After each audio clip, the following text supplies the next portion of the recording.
माहितीचे माझं नाव आहे पुंडलिक दामोदर कडाव, वन कमिटी अध्यक्ष आणि वन संयुक्त कमिटीचा पण अध्यक्ष आहे मी. परंतु या फॉरेस्टवाल्यांनी मला कधीच आम्हाला बोडीला विचारलं नाही, अध्यक्षाला विचारलं नाही. ग्रामपंचायत हमेशा बोलत असतो, ग्रामपंचायत सरपंचाला विचारलं का हे कोणा डिमांड देत नाही आणि यांचे परस्पर हे लोक कामं करतात. पहिली गोष्ट ते करायलाच नको होतं आणि एवढा मोठा प्रोजेक्ट झाला पण अजून आम्हाला यायचं, आम्ही हमेशा येतो जातो. हे बोलतात हे साहेबांचे मग साहेबांचे पण नेमकं कोणत्या साहेबांचं आहे?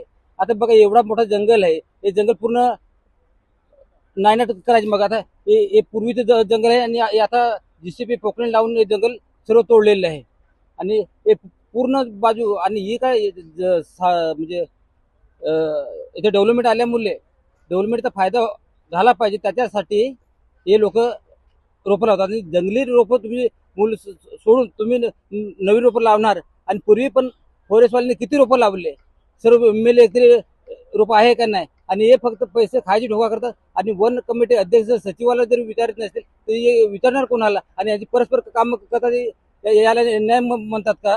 काय मागणी काय तुमची आता? मागणी आमची एवढीच आहे तर हे काम सर्व थांबलं पाहिजे आणि जर असंच राहिलं तर आम्ही मोठा इथं मोर्चा काढू. असं